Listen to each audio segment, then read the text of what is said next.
Hello everyone, welcome back to the City of La Palma's virtual recreation YouTube channel. My name is Brandon and I'm a senior recreation leader for the City of La Palma. In today's episode of Easy Science, we'll be creating floating ink. Let's get started.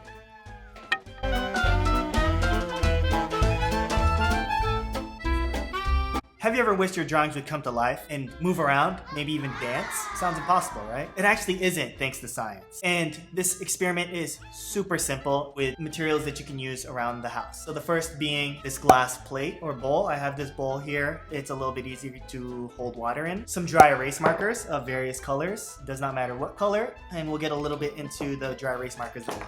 And some water. So these are your required materials. I have some optional ones here, but recommended. Paper towels to clean up any spills that you might have, and a piece of paper to test your markers and make sure that they're not dead. In this activity, you will be making your drawings move around by letting it float on water. What makes this possible is the interesting chemistry of these dry erase markers. As you might know, these markers are typically used for whiteboards that you might have in your school classroom, and they can easily be erased to make space for more writing and drawings. But it turns out these are perfect for doing science. To get started, you're gonna go ahead and just grab your choice of dry erase markers. I'm gonna use red, and if you have a piece of paper, now's a good time to kind of just test your marker. I'm just gonna do a nice line. Works perfectly. There's a nice ink flow. You're gonna grab your glass and you're just gonna draw a simple shape just to start off. I'm just gonna start off with the letter B for Brandon.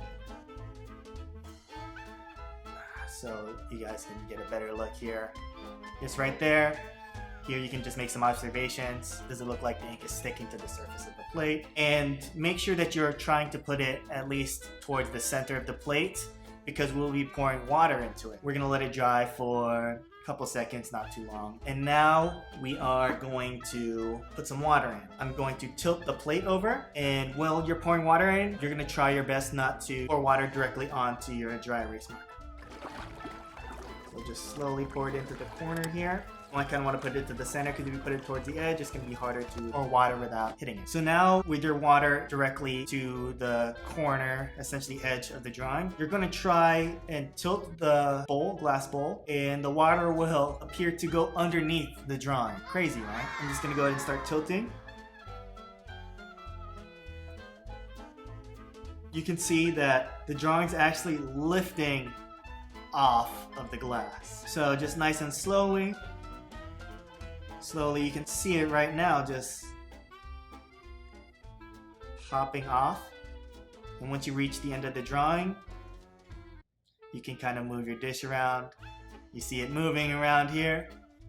Some of your drawings may lift up only a little, some might not at all, some might crack. It can be different every time, but as you can see right now, my B is kind of just dancing around the dish right here. So how does this work? It's possible because the special chemistry in the dry erase markers that we spoke about earlier. They include a solvent, which is essentially an alcohol, and the color pigment. So this would be alcohol plus red pigments. When you draw it to the bowl, the pigment and alcohol is still mixed together, but once the water hits the dry erase marker, it starts to dissolve the alcohol. And once the alcohol is dissolved, it leaves the color pigments as a solid. Once all the alcohol is dissolved, it has nothing left to stick onto the glass. You have a dancing picture. Now, it's pretty intact, and you can do some stuff at home. You can try to pour it out, try to keep it intact. You can grab it. I want you guys to do it at home on your own. A very simple experiment. I'm not gonna grab it. I want you to figure it out. We can try more stuff. So we're just gonna do some stick figures. We're gonna see if we can try to make them dance.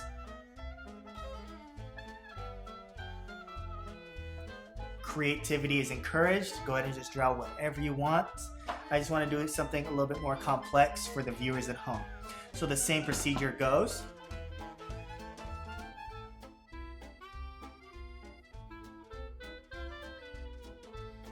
You can see that one of the drawings actually broke off. That will happen from time to time. That's perfectly fine.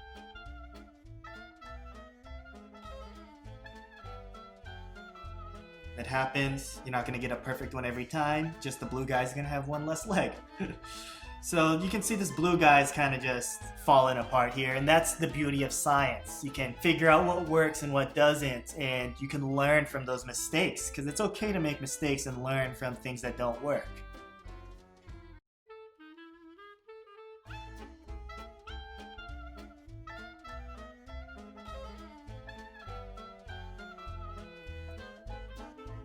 Well, that was fun. I hope you enjoyed following along, and if you didn't, please give it a try at home. Thank you for joining me on today's episode of Easy Science here at the City of La Palma's virtual recreation YouTube channel. Again, my name is Brandon, and I'm a senior recreation leader for the City of La Palma. And if you liked today's video, please like and subscribe to our YouTube page, follow the city's website for more information, and follow us on social media on Instagram and Facebook at City of La Palma. Thank you, and see you on the next one.